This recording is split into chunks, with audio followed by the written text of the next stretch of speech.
Is Notre Dame ready to make another college football playoff run?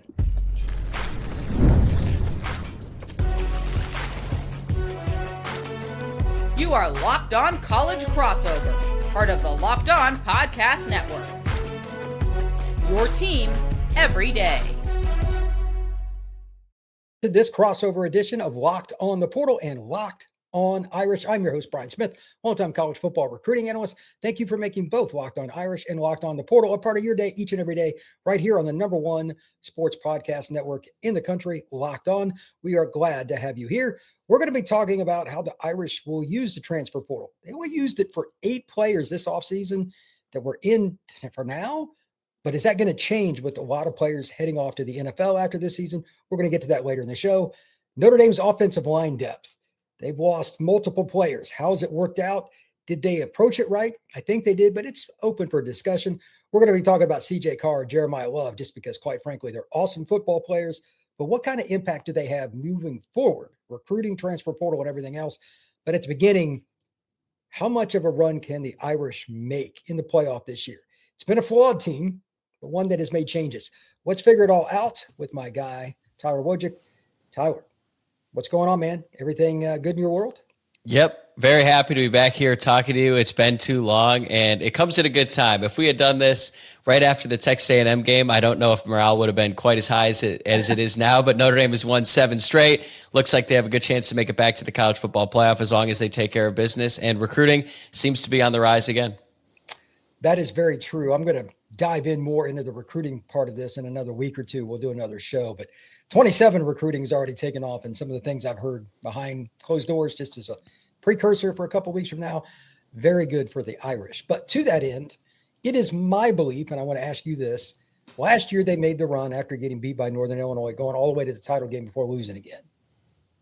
I think a lot of people, even though there are tons of Notre Dame haters, as you know, as a grad, I mean, it's in somebody, I followed Notre Dame my whole life. I'm fully aware of it too.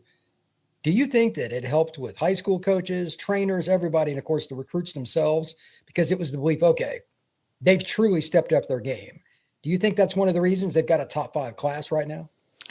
No doubt, because it's one thing to sell recruits and to sell these coaches, because I do think that plays a big part in it, in a vision saying, oh, like you are going to be the reason that things change. But I just think it's a much easier sell when there's actually proof of concept that you could say, look at what we did without top 5 recruiting classes. We made it all the way to the national championship. We came up short to the team at Ohio State, who clearly had the most talent of anyone in college football last season. Like, the fact that they lost 2 games with that roster still makes no sense to me. They obviously got their revenge against Oregon, but the fact that they lost to Michigan, it still just makes no sense. But that was the most talented team.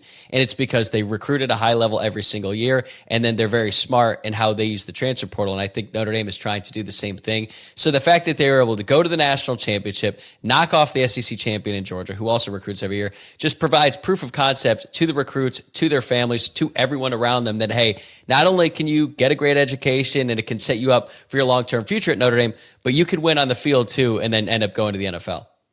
On that note, last year, Notre Dame had some goofiness with their offensive line and injuries and whatnot. This year, it's been worse. But obviously, Charles Jagusah, like, he is a freakazoid. He's a guy that missed most of last year. Then he came back in that weird scenario in the playoff game. Like, I've never seen anything quite like that. Oh, by the way, just go play left tackle. You haven't played this season. I don't know if I've ever seen a guy inserted and play so well at a spot. Have you heard anything on him, or is that just I don't expect to get any accurate injury updates from Notre Dame or anybody else. Like, I know how that works, but what have you heard? I think the best way I can put it is I would be legitimately floored if he plays at all this season. And I'm including the playoff in that conversation as well. When the injury first happened, it was the day before 4th of July, and there were some people who were hopeful that he could come back at some point, like middle of October, maybe early November. But it is my understanding that he had a second procedure on that arm. It was a planned procedure, but I think that, maybe some complications, some things came up that made everyone sort of alter the timeline. And I don't think they want to rush him back at all, which puts Notre Dame in a pretty compromising position right now, because you think about it, they're really without their top 3 offensive linemen if you go back to the summer, because Charles Jagusah, Billy Schrauth, and Ashton Craig as well are all out with an injury. Now they hope to get Billy Schrauth back soon, but I just feel really bad for Charles Jagusah because he missed most of last season with the torn pec injury that he suffered in camp, and then he has this freak injury that happens in the summer. Like, we all know he has a ton of talent and a ton of potential, but until he's able to realize that on the field, it might just be like a what-if scenario. That's kind of where I'm at. So the other one is Billy.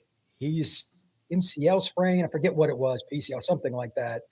I would assume he'll be back for the playoff, but I just did a live show. And I was talking about Notre Dame's a team that can make a run, but at least one of those linemen's got to come back. And we know Ashton's not going to be it. You just kind of answered on Charles. So Billy is the most important injury news moving forward in my book. I mean, there could be somebody else that gets hurt later this season, but if they don't have all three of them, I mean, do we really think they can even make the Final Four? That's a tough pill to swallow. So we'll see. Right. And I think the thing about the Billy Schrauth injury is they're basically one injury away now from being in a really compromising situation, because they can get by with Sullivan Absher, they can get by with Joe Otting. Will they make it to the national championship? I mean, that remains to be seen. It's probably too early to tell. But one more injury on that line, and now you don't know what they're going to do. Like, if one of the tackles gets hurt, if it's Knapp, if it's Wagner, okay, so then you probably move Gerby Lambert to the outside, and then who do you play at right guard while Billy Schrauth is out? And if Joe Otting gets hurt, are they going to put in Cameron Herron, the true freshman? So that's the thing. Right now, if they could just stay healthy, which has obviously been a big issue for that unit, I think they'll be okay throughout the regular season and maybe the first two rounds in the college football playoff if they were to make it. But they really do need Billy Schrauth back. I am optimistic that they will get him back if they end up making the playoffs. Maybe they try to get him out there against Stanford in the last game of the season. I don't know if they want to put him out there for a whole game or how they would try to play it, if they would rather try to get some of the dust off or just preserve him until they really need him in the playoff. But that is very important because, he had a pretty solid season up until the USC game, which is ironically the one where he ended up suffering that injury. But in that game, he looked like Quentin Nelson at times. He was unbelievable, and he's basically playing on one leg. So really hopeful that they can get him back, because I think that changes everything for that offense. Speaking of changing everything, CJ Carr and Jeremiah Love. I'm sure you probably enjoy watching them just as much as I do. They're great players. I'm going to talk about their impact with Tyler when we come back, because if Notre Dame's going to make a run, both of them are a big part of it. That's next here on this crossover edition. Today's show is brought to you by our friends over at FanDuel. The NBA is back, and there's no better place to get in on the action than FanDuel, the official sports betting partner of the NBA. Even if you missed the start of the game or want to ride the hot hand, FanDuel has live bets on everything from who will win to fourth quarter comebacks. Plus, you can combine your live bets into a same-game parlay for a shot at a bigger payout. Keeps every game exciting, especially when your team's making that fourth quarter push. So check it out. And right now, FanDuel is also giving new customers $300 in bonus bets when your first $5 bet hits. So head to FanDuel.com, sign up, and play your game with FanDuel, the official sports betting partner of the NBA. Thank you once again for making Locked On Irish and Locked On the Portal a part of your day each and every day right here on the Locked On Podcast Network. I'm Brian Smith, joined by Tyler Wojciak of Locked On Irish.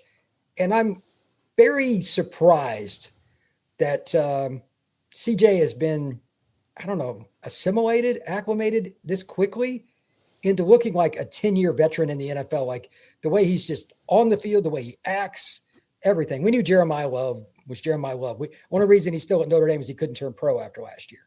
I mean, that's really the only reason. Yeah. Are you as surprised as I am with CJ? And I knew him when he played 7-on-7, and I saw him at the Miami game. Like, he's always calm, but are you surprised by just how seamlessly effortless this seems to be?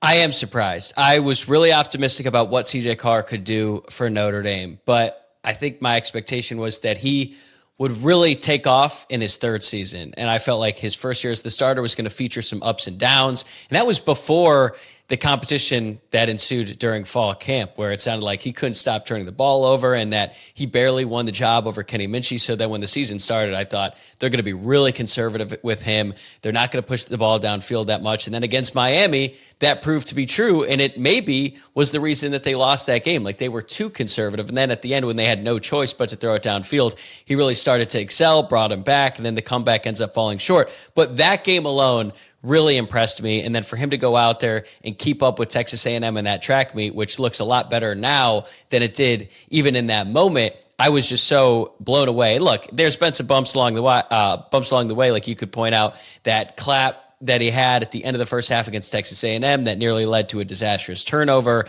He's had some bad throws, some bad mistakes, like that one against USC. That was, just one of the dumbest decisions I've ever seen any quarterback make. But the fact that he's able to make those mistakes and then learn from them quickly, to me, is just so impressive. And the fact that he really struggled out there against USC in really poor conditions, and then to bounce back and not let even worse conditions affect him when he was going up against Navy. Like the fact that he's just chucking the ball downfield on a dime in pouring rain and then a blizzard at one point, to me, just shows you the type of arm talent he has and the type of confidence he has, which is pretty rare to see from a redshirt freshman. Yeah, he's top. I think he's still top 5. I'd have to look, but I want to say yards per attempt. He's number 1 in yards per attempt now. Oh, is he? Okay. Because again, like, what was it? Second or third play, whatever it was that they threw the ball to get, they went up top to Malachi this past week. And I'm like, okay, if Navy's really going to play cover 0, this is not going to work well for them. This is not that game plan, by the way, is terrible. I don't know what they were doing. You got to mix that up. You're going to show pre-snap 0 coverage against a good quarterback. Not a good idea. But he torched them and they just kept doing it. So you got to do what you got to do. And he didn't mind in the second half. He had a few more pressures. It still didn't bother him, but give credit to Notre Dame's offensive line. He didn't get touched in the first half. It was insane. On that end, one of the reasons their pass game is so good is this guy named Jeremiah. In your opinion, and you haven't watched Notre Dame as long as I have, but is there anybody as dynamic as Jeremiah Love in college?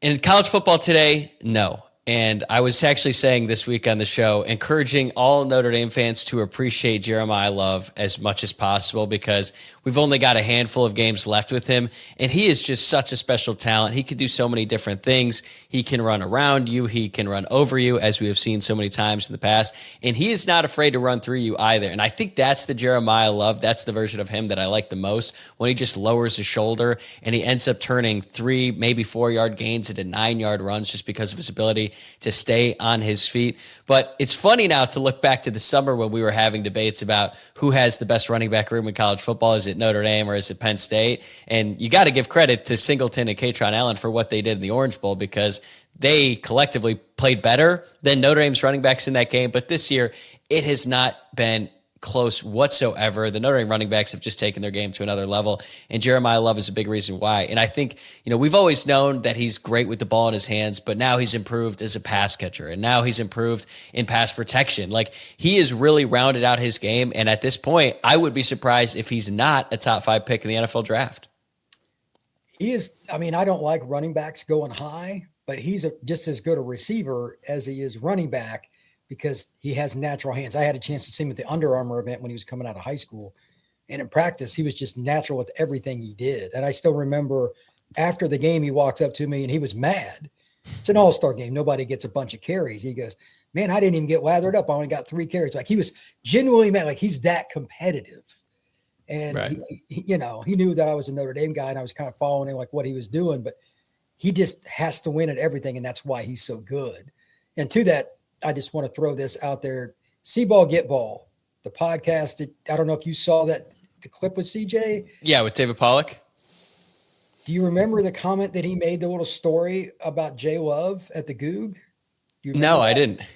I didn't see that part. This is ridiculous. I guess every room's got different heights for ceilings. Notre Dame has some freaky athletes. Jeremiah walks in. There's a crowd of guys with CJ, and none of them could touch the ceiling at whatever spot this was in the Goog. Think about the athletes at Notre Dame. Jeremiah just looked up, jumped up and touched it and walked off. Like, they were all like, and I don't know how high it was, but I'm guessing it was well over 10 foot, because almost every player at Notre Dame could like touch a rim on a basketball goal, no problem. So it was probably 12 would be my guess, but he is such a freak. Nothing's a challenge. Like, it's just blase. So I know. And that run he had this weekend, it was really impressive. It went viral on social media, where it looks like he's going to be brought down for a loss of 2, then just literally throws off one Navy defender, gets wrapped up, and stays above ground and ends up ripping off a 43-yard touchdown run. Like, don't get me wrong, that was really impressive. I don't know if I'd put it in the top 5 best runs I've seen him make, or just maybe even top 10 plays in general. Like, he is that good. He's that special, and he is that kind of a highlight reel. And I'm surprised how much Notre Dame has continued to give him the ball. Not saying that they shouldn't, but you compare their usage of him this year to how they used him last season. It is night and day. We'll see if that ends up being the smart move here, because as they try to wrap up the season, I think we're going to get a heavy dose of Jeremiah Love this Saturday against Pitt. But the way he's able to stay up and just continue fighting for yards no matter what happens. And like, there was that 3rd and 7 play where he squeezed through the hole, took a hit from the linebacker, and then ended up getting a gain of like 16. Like, that stuff is the type of things that you can't teach, and you just have to admire it and then hope he stays healthy and enjoy that he's wearing your team's favorite colors on Saturday. Yeah, my guess is he'll average about 3.5 yards a carry against Pitt for about 17 carries, and he'll have a 56-yard touchdown. Because Pitt's going to put everybody in the box. It's what they do anyway. And pray, they may stop. He may only have 50 yards rushing for the game, but because of him, CJ will throw for 350. Because he changes games when he doesn't touch the ball too. He is a very, very special player.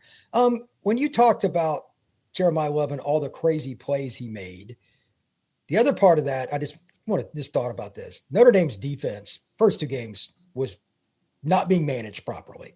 Let's just leave it at that. Everybody knows where I'm going there. It is of my belief that obviously the offense has gotten better with CJ too, because he's gotten more reps and all that. There's been some change behind the scenes. They played more man. They've been more aggressive with Love, with Carr, with Malachi. Faison's been good. All those players. Eli Raridan's a weapon they haven't used enough, in my opinion. He's a very freaky athlete too. Do you think the defense now, like statistically, their pass defense is like 120? But the way they're playing, and they're number 3, I think, in the nation in picks with 16 or whatever it is. Do you think they can make a run, especially with the offense being, it's a top 10 offense by just about any metric? Do you think they can make a run with how they're playing now? I do. I have significantly more confidence in this unit than I did back in the middle of September, but they're going to have a big test on Saturday against Pittsburgh. I thought they passed the test against USC. It's interesting how they have used their defense this year compared to how Al Golden operated his defense. And like, when Al Golden was a defensive coordinator, I think if the one gripe you could have about his defenses were they did give up a lot of rushing yards. And I think his mindset was, okay, fine, we're going to give up some yards on the ground, especially in the middle of the field, but that's fine. You're never going to beat us on an explosive pass play. And it worked. Like, it wasn't a full bend but don't break defense, because eventually the defense would clamp down and they weren't giving up a ton of yards each and every week. But this year feels like the opposite. Even when Notre Dame's defense was struggling at the beginning of the year, they weren't really allowing that many rushing yards. Like, Texas A&M had a few touchdowns. Miami was able to get theirs at some key moments, but they weren't running all over Notre Dame. They were just passing all over them. And that was the issue. But I think that things have changed. They've tightened it up. They've been willing to run more man. And yeah, there's been some times this season, like against USC, they'd give up some chunk plays in the passing game, but it was like 15 yards or 20 yards, but never, outside of the one pass to Jacoby Lane where they got over the top, they were trying to keep everything in front of them, and USC could not run the ball at all. And ever since King Miller became the starting running back, he has ran all over every defense he has faced except Notre Dame. So, the old cliche in football is if you can stop the run and you can run the ball, you're going to win a lot of games. And so far, this Notre Dame defense has been able to stop the run. If they go out there on Saturday, they shut down a Pitt offense that has been pretty potent ever since they made the quarterback change, I'll have a lot more confidence in saying, yeah, this group can carry them, or at least match up with some of the better offenses in college football. But right now, the way that the offense has been playing, they don't need to shut down teams like they had to last year. They just need to contain them to 21 points, and that should be enough with how CJ Carr and Jeremiah Love have been playing. When we come back, we're going to talk about how Notre Dame has built its roster and if it's going to change it all. The portal this offseason, what does Notre Dame need? That is next here on this crossover. Today's show is brought to you by our friends over at Supply House. When the opening whistle blows on a new repair, get your crew moving forward with Supply House. Order today and see parts on your doorstep tomorrow. Over 280,000 plumbing, HVAC, and electrical items from the most trusted brands in the business. Their real-time inventory and honest lead times keep you from punting on projects, while their industry-leading customer service always has your blind side covered. So if you need something tomorrow, they've got a helpline to make sure you get the right part, and you'll still get it in 24 hours. And if you need to figure it out, you kind of go through some different things. They've got a part finder, 3D schematics, everything that you need right there at Supply House. Join the Trade Master program today and score serious perks like priority shipping, lower prices, and dedicated support line. Visit supplyhouse.com to sign up for free and use promo code SHCollege5 for 5% off your first order. That's supplyhouse.com. Real people and real service. Thank you once again for making the portal and Locked on Irish a part of your day. Tyler, the offseason for Notre Dame is a little different than it is for most programs. They only took 8 guys in the portal this year. To be honest, they really didn't need to take many more. I guess you could argue, yeah, they needed another D tackle, but so did 95 schools. Notre Dame doesn't like paying a lot of guys, ton of money up front, et cetera, and that's what that market is. I have some numbers on some guys that aren't that good, who wouldn't have broke Notre Dame's top 3 or 4 that made $1 million plus. That's probably not making Notre Dame very happy, but I think it's going to get worse this year. As a reminder, there is only one transfer portal window moving forward. There is no spring window. So you do not get to go through spring ball and evaluate and then gobble up somebody who gets in the spring window. Notre Dame and everybody else, they don't want the spring window as coaches because they don't want to deal with it. But if you have an injury or if you're really deflated at one spot, it can cost you a chance to make the playoff. It sucks. So it's give and take. Do you think Notre Dame will be a little more aggressive because they don't have the spring opportunity, or is it just straightforward, make our evaluations and we're done? I think they are going to be about the same as they've been in the past, because when you look at what they're going to bring back next season, or what they could bring back is probably a better way to phrase that. I think they're going to focus a lot on retention. And that's kind of how they approached this past off season, because the way things are shaping up right now, if their main players come back, like CJ Carr, if they're able to keep it on Schuler from going to the NFL draft, if Boubacar Traore comes back, and they keep everyone that they want to keep, that's going to be really expensive to retain all of those guys. And then you've got Drake Bowen and Kingston Viliamu-Asa and Leonard Moore, who are going to be in their junior seasons, and they're going to demand a lot of money. So I just don't think they're going to have enough funds to really go out there and make a ton of big splashes. However, I think they're going to be very, very aggressive at wide receiver. Once again, they went 2 for 2 this past year after, I don't know if you could say 0 for the year before, because Bo Collins certainly made some plays, but there is not a single wide receiver that they got in the transfer portal for the 2024 season that is anywhere near as good as the guys they brought in this year with Malachi Fields and Will Pauling. And the fact that they have CJ Carr makes that even more attractive, because which wide receiver would not want to catch passes from CJ Carr next season? So I think they're going to go out, get a big name wide receiver. They're probably going to go after another guy in the defensive line. I would say their success rate there has been a little bit hit or miss. They got Javonte Jean-Baptiste a few years ago, huge hit. RJ Oben, not a hit at all up until the Georgia game, so I guess you could count that a hit because he did make one of the biggest plays of the season. This year, I think Jared Dawson has been steady, but he's not going to blow anyone away. So they're probably going to get a D lineman. They've got a nickel every single year. I expect them to do that again next year. But the one position that I'm really curious about is running back, because they could bring back Aeneas Williams and Nolan James Jr. They have 2 really talented freshmen coming in Jonez Walton and Javion Osborne. Would they be willing to go in the portal and get a running back? It's not something that they have done before, but at the same time, if you're a really talented running back out there in college football and Notre Dame came calling and said, hey, you want to be our feature back next season? You want to replace Jeremiah Love? I bet there are a lot of guys who probably weren't thinking about going into the portal who would then have to reconsider that decision and consider going to Notre Dame. So that is the one that's most interesting to me, because they barely used Aeneas Williams this year. I don't know if he's going to be back. I'd like him to be back, but I don't think Notre Dame is going to have any trouble finding a talented running back to play for them next year. Kedron Young is the other one that's fascinating. Yeah. He had an ACL. I love his potential. He's a 235-pound thumper.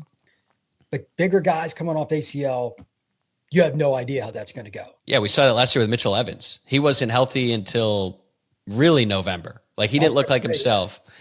And he's another big dude. Yeah. Like, if you're the 5'10", 170 guy, okay, I get it. You go lateral a lot, but it's just not as much weight on that joint. Mitchell is 255, something of that nature. Right. It's just a different gig. Also, if you do take a running back, I was actually thinking about this the other day too. Do you just take the guy that played at Minnesota? I'm just throwing that, and I don't have a specific player. That's a good guy that can mix in, because you brought up Aeneas. I don't think he's back from what I'm hearing. That's that can always change. If you take a guy that's at least a journeyman that's played somewhere, it doesn't have to be somebody that averaged, I don't know, 80 yards a game, but somebody that averaged 40, 50 yards but played in the P4, is that enough? Or do you go all in and say, screw it? If somebody gets it, and I don't know who it'll be, because like, look at what Missouri did. The Hardy kid that came from Louisiana, like, holy moly, he's at a directional school, and that guy's an animal. Running back evaluations are difficult sometimes. So I don't know if you should go all in, because I know both the recruits they got coming in, they are not normal high school football running back. They're both elite players that can at least help. And if Kedron can do anything, like, I don't know what the rotation will even be. So I think they're guessing. Would you go all in, or would you just take kind of a guy that can definitely play? I think you could take someone who will rotate in. I mean, unless, there's a name out there who really wants to come to Notre Dame, and we're not even considering him right now. But some name that I threw out there who would kind of fit the mold of what Notre Dame has done in the past is Hollywood Smothers, because he's an ACC back, running back for NC State. And when I first brought it up, I was like, look, if your only experience with Hollywood Smothers is what he did against the Notre Dame defense, I promise you, like, that's the worst it gets. Because when Notre Dame was getting ready to play NC State and I was going back and watching him, I was like, this dude is a problem. Like, he's not the biggest guy. He's like 5'11". I don't even think he's 200 pounds, but he is lightning quick. He's very slippery. But clearly Notre Dame's entire game plan was they need to slow him down, and they did. But it wasn't like Malachi Fields had an awesome game against Notre Dame last year, but they looked at him and said, hey, he's a problem for everyone else. We'd love to have him, and he's been great for the team this year. So I think Hollywood Smothers would perfectly fit the mold, because he's not like a Jeremiah Love every down back, but man, he is a dynamic weapon that they could put in there in the offense. And, you'd still be able to get carries for Nolan James Jr.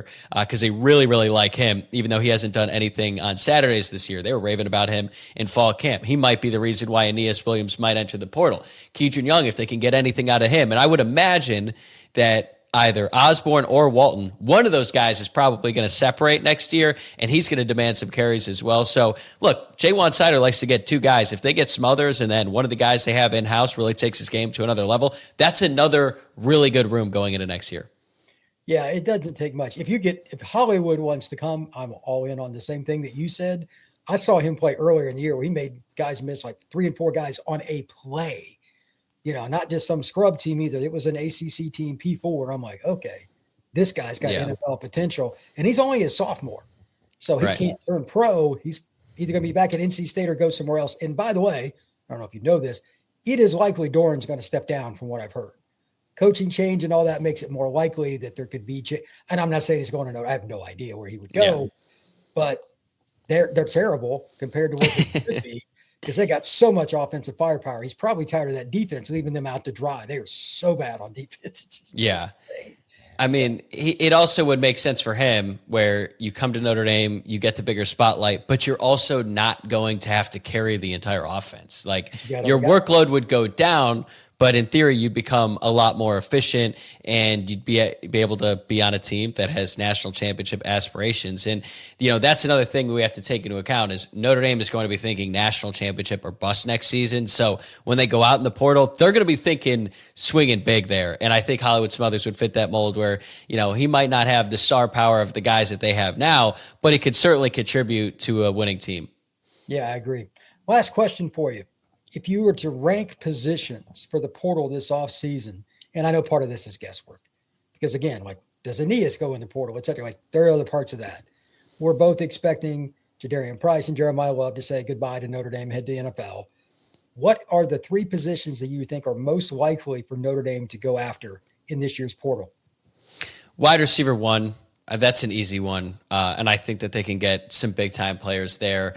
I mean, they're going to lose Fields. They're going to lose Pauling. Who knows what's going to happen with Greathouse. And I like some of the younger guys, but they're going to need another Malachi Fields or someone along that path. And then I would also say tight end. You're going to have Cooper Flanagan coming off a really serious injury. You lose Eli Raridan. Ty Washington has been okay this year. He did get a touchdown in that game against Navy, but I think they should go out there and they should be able to get someone, even though, I really like what they're bringing in with Ian Premer and all that, but it'd be good to just have another veteran presence. I expect them to go after another nickel, even though I like Dallas Golden and what he can do. That's just a grown man position and he's still young. So those would be the top 3 for me, wide receiver, tight end, nickel, probably defensive line as well. I don't know if they're going to be able to get like a David Bailey or anything like that. And then running back just remains the wild card to me. And maybe a lot of that has to do with the decision that Aeneas Williams is going to have to make after the season. Very well said. Tyler, tell everybody where they can find your work, my friend. So we got Locked On Irish every morning here, Monday through Friday, and then I go live every Sunday night. We're doing Sunday Night Live, very creative, original name. I'm the first person to think of that. And then also do the Irish Squad show every Thursday night with some Notre Dame legends, Alan Pinkett, Reggie Brooks, as well as Allison Hayes from ABC 57 Kickoff in South Bend. So during the season, a whole lot of content coming your way, and I'm really glad to be able to do another crossover with you, man, because like I said at the beginning, it's been too long. Yeah, it's a lot of fun. Been informative. I'm glad you brought up some of the list. I need to kind of check out where I think Notre Dame's portal is headed as well. You can find the Portal Podcast wherever you get your pods or wherever you check out Tyler, same places for me, YouTube, Spotify, Apple, Podbean, everywhere else. This has been Locked On Irish and the Portal Podcast.